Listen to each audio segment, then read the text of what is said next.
ধ্বংসস্তূপ। এখানে চাপা পড়ে আছি ধ্বংসস্তূপে। নিজেকেই নিজে উদ্ধার করতে হবে। বাইরে তাদের আনাগোনা, ক্যামেরার উত্তেজিত ব্যাটারি। একটা মানবতার ফটোগ্রাফ এনে দেবে সচ্ছল জীবন আর খ্যাতি। তাদের মনের ভেতর ঘুরে প্রাসাদের বদহাওয়া। স্বপ্ন দেখে মৃত রাজকুমারীর ফুসিলের সাথে তার প্রেম হবে, আর জীবন প্রবাহিত হবে নীল রক্তে। হ্যাঁ, তোমাদের আগামীর সুখের দিন আসবে মৃত রাজকুমারীর ফসিলের ধূসর চোখে। তার গর্ভে সেই সন্তান আসবে যে সারাদিন হাসে, ধ্বংসস্তূপে চাপা পড়ে নয়, বরং পৃথিবীকে ধ্বংসস্তূপ বানিয়ে। ফসিল রাজকুমারী, আমি জন্মেছিলাম হাওয়ার ডাকে, কোনো প্রাসাদের ডাকে নয়। আমি রাজকুমারী নই, রাজা আবার কে? কারা মুকুট গড়ে কাদের জমানো রক্তে। তবুও প্রাসাদের ছায়া বেড়ে বেড়ে অবশেষে ভেঙে পড়ে শহরের শেষে। আমাকে কেন চাপা ফেললে তার নিচে? তোমাদের কেউ তো ছিলাম না, শুধু ছিলাম আকাশ আর স্বর্গ। বেওয়ারিশ লাশ বানাও কেন তবে তোমাদের হৃদয়ের ঘিনঘিনে কবরে। আর বৃদ্ধরা যারা খুক খুক কাশো, তোমাদের নিঃশ্বাস শয়তানের। শিশুরা তোমাদের কাছে অপূর্ণ শয়তানি পূরণের পুতুল। আমি বৃদ্ধদের হৃদয়ের অন্ধকার চিনি না বলেই শিশু। সেভাবেই বেঁচেছিলাম তোমাদের থেকে দূরে স্বর্গের খুরলে। অথচ বৃদ্ধরা নরকের যন্ত্রণায় সব শয়তানিতে আমাকে আটকে ফেললে এই ধ্বংসস্তূপের নিচে। মৃতদের কাছে সূর্য অন্ধকারের জননী, যে তার স্তন থেকে মৃত্যুর কালো দুধ পান করায় শিশুদের। তোমাদের কোন পাপে আমি ছিলাম যে মরতে হচ্ছে এমন ভয়ঙ্কর পাপের অন্ধকারে? আমি আর তোমরা হাসছো অন্ধকারে জ্বলে ওঠা ক্যামেরার ফ্ল্যাশের মতো। শিশু টিশু না মরলে কিভাবে আমরা দেখবো মানবতা? শিশু টিশু না মরলে কিভাবে জানবো বেঁচে আছে পৃথিবী?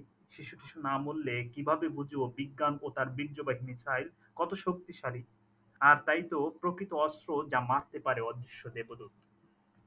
মুখোশের নিচে তোমরা মুখ লুকিয়ে কাঁদো আর আমি শুনি হাড় চিবানোর শব্দ। অথচ সবাই জানে কাঁদছে কেউ দূরে, ভৌতিক পিরামিডের পাশে যেমন কাঁদে নীলনদ। সেখানে লুকোনো সোনার লোভে তোমাদের কান্না মুখে ঠিকই সোনার হাসি ফুটবে।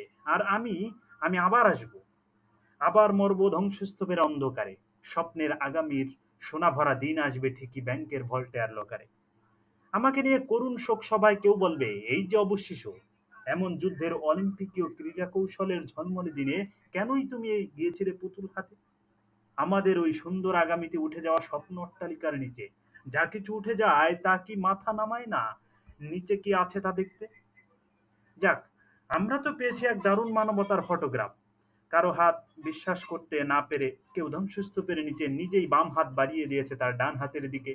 এই ফটোগ্রাফ জানাবে আমরা কত ভালোবাসি আত্মনির্ভরশীল শিশু, যাকে আমরা বাঁচাতে পারিনি কিন্তু সে নিজেকে বাঁচাতে চেয়েছে। কি উদ্যম! সফলতার কি অমায়িক স্বর্গীয় ট্রফি! মিসাইল না বানালে কিভাবে তারা হতো এমন আত্মবিশ্বাসী? আহ, এমন গর্ভবতী দানবের জরায়ুর মতো অন্ধকার। এই রক্তের আয়না মহলে নিজের সবের চোখ ছাড়া জীবনকে দেখার মতো কোনো আয়না নেই। এখানে জন্ম মৃত্যুর অদৃশ্য মাংসের স্বাদ নেওয়া অভিজাত ডাইনিং টেবিলে গ্লাসে গ্লাসে রক্ত জানে কে বেঁচে ছিল আর কে বেঁচে আছে। শয়তান বৃদ্ধরা আর তাদের কোটের পকেট ভরা যত কালো জাদুকরের মতো বিজ্ঞানী গ্লাসে গ্লাসে রক্তের স্বাদ নিয়ে বলে কার রক্ত ছিল নীল আর কার রক্ত কালো। কি এমন আর হবে এই ধ্বংসস্তূপ থেকে বেঁচে ফিরে গিয়ে? হব কি তাদের দারুণ কোনো আদর্শ মানবতার ছবি? তারপর ছবি তোলা শেষ হলে আবার চাপা পড়ব কোনো এক ধ্বংসস্তূপে। দেখো, সূর্য এক শয়তান হাসছে অন্ধকারে, যেমন হাসে অভিজাত ডাইনিং এর ঝাড়বাতি। বলে ধ্বংস হওয়ার গহীন ধ্বংসস্তূপের নিচে তোমাদের মজ্জার অমৃত তেলে জ্বলে সব ঝাড়বাতি। তাদের আরো জ্বালিয়ে যেতে জ্বালা কূপের জ্বালানির অন্ধকারে। আর অন্ধকারে যদি না হারাবে, কাকে খুঁজতে আসবে কেউ আলো হাতে? ধ্বংসস্তূপ, তুমি কি আমার আড়াল, গোপনে হারিয়ে যাওয়া পথ? শিশুদের জন্যই পৃথিবী নয়, কোনোদিন ছিল না, বরং বুড়োদের অভিশপ্ত মনের তাপে জ্বালা নরকের শিশু পোড়ার কান্নার শব্দে বেজে যায় আগুন। আমি মরিনি, মরার ভান করে পড়ে আছি, যেন আমাদের সংবাদপত্র ব্যবসার জন্য পায় দারুণ মানবতার ছবি। তারপর তোমরা যখন সবাই আমাকে লাশ ভেবে ফেলে রেখে চলে গেলে ছবি তুলে তুলে, আমি আবার ধ্বংসস্তূপের নিচে চলে গেলাম একা নিঃসঙ্গ গোপনে। সেখানে এক স্বপ্ন সুড়ঙ্গ আছে, যা যা দিয়ে চলে যাওয়া যায় রূপকথার রক্তহীন দেশে, যেখানে শিশু ছাড়া তাদের পিতামাতা কেউ নেই, যেখানে শিশু ছাড়া এমনকি শিশুও নেই।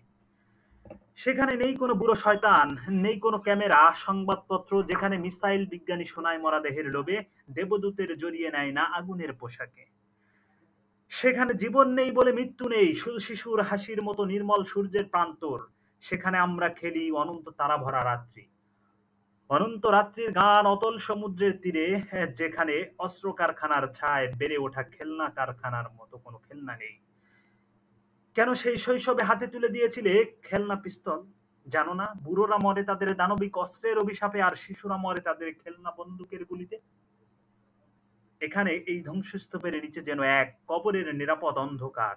রাত গভীর হলে সবাই ফিরে গেল, সাথে সাথে উদ্ধার যান, ক্যামেরা আর যত্রতত্র রোল কান্নার। আমরা তোমাদের সেই মৃত শিশুরা এই কবরের অন্ধকারে উঠে আসি নিজেদের শব থেকে হৃদয়ের খেলনা হাতে। যেন আমাদের খেলায় কি দারুণ মাঠ, বিকেলের নীল গধূলির পাজরে, যেখানে আসে না মিসাইল, আসতে পারে না কোনো ক্যামেরা, বোমা আর বুড়ো শয়তান। যেখানে গিয়ে ভুলতে পেরেছি একদিন আমরা তোমাদেরই কেউ ছিলাম।